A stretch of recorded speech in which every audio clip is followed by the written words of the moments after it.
में पौधों को तोड़ते फोड़ते प्रताड़ित करते हुए गुंज गर्जना करते हुए स्नान करने लगा। और स्नान करते करते जो है समय बीतता गया और अचानक एक दिन ग्राह, जल का जो जीव ग्राह है वो गजेंद्र का पैर नीचे से पकड़ लेता है।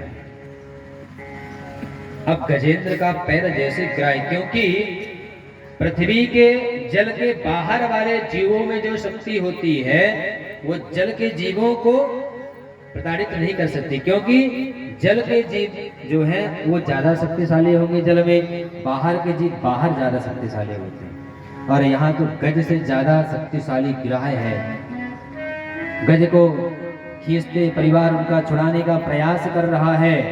ऐसा करते करते 1000 वर्ष बीत गया, गजराज का पैर ग्राह ने छोड़ा नहीं। और परिवार परिस्थिति को देखते हुए उनके पत्नी बच्चे परिवार सब छोड़ के जाने लगे। गजेंद्र जो है परिवार को चिल्लाता है, अरे सुनो पुत्र सुनो, देवी सुनो, पर किसी ने सुना नहीं। कहने का भावार्थ कि जब इस शरीर से प्राण निकल जाए तो फिर ये शरीर की कोई कीमत होती नहीं। वही पत्नी वही बच्चे तुरंत कहते हैं घर से बाहर निकालो, अशुद्ध हो गया। जब तक इसमें प्राण है तो कहते हैं ये मेरे माता पिता पत्नी बच्चे परिवार है, और प्राण निकला सो कहते हैं घर अशुद्ध हो जाएगा, बाहर कर दो। और तुरंत गद्दे से निकाल करके जमीन पे लिटा देते हैं। ये है ये शरीर, क्योंकि जो इस शरीर रूपी घर में, इस शरीर रूपी संसार में जो वायु प्राण रूपी जो हमारा रिश्तेदार था वो ट्रेन पकड़ के दूसरी तरफ चला गया है, सो इसमें हमारा कोई रिश्ता नहीं।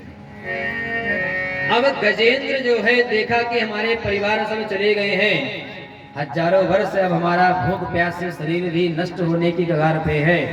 गजेंद्र समझ गया कि जिसका कोई नहीं उसका सिर्फ हमारे माधव है, हमारा गोविंद है।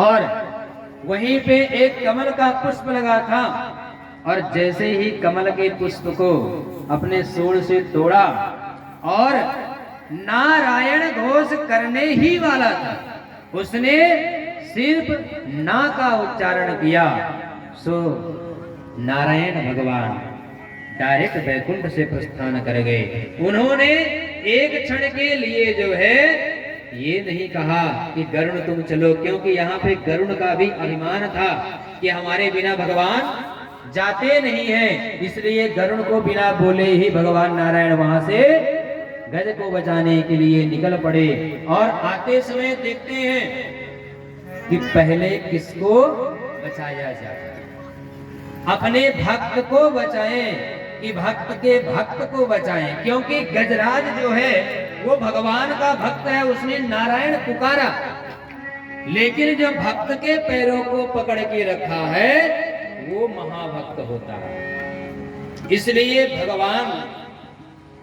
गजेंद्र से पहले ग्राह का उद्धार किया, ग्राह का उद्धार किया,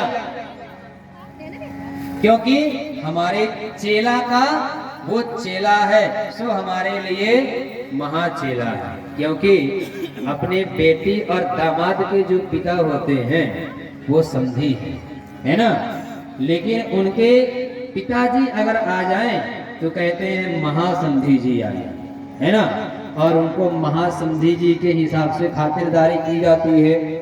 बढ़िया बढ़िया पकवान, खीर, रबड़ी, रसगुल्ला, रसमलाई, क्योंकि महासमधी है, ज्यादा कड़क आइटम चलेगा नहीं, क्योंकि भगवान ने दंतावली तो ले ली है, अब दंतावली है नहीं तो उसके हिसाब से जो है बढ़िया पकवान कहते हैं, पकवान रखे और बढ़िया भर के कलश में दूध रख दिया। अब महा समधी जी जो है उनका पेट गड़बड़ हो जाए चलेगा, पर खाने में कमी नहीं होना चाहिए महासमधी जी।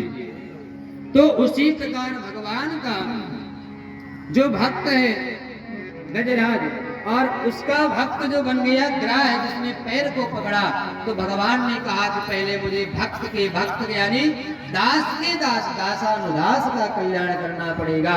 इसलिए पहले गजराज का नहीं ग्राह का मस्तिष्क यानी चक्र से सर को काटा और इसके बाद ग्राह के सूंड पकड़ को खींचते हैं। बोलिए लक्ष्मी नारायण भगवान की जय। दीन ने दुख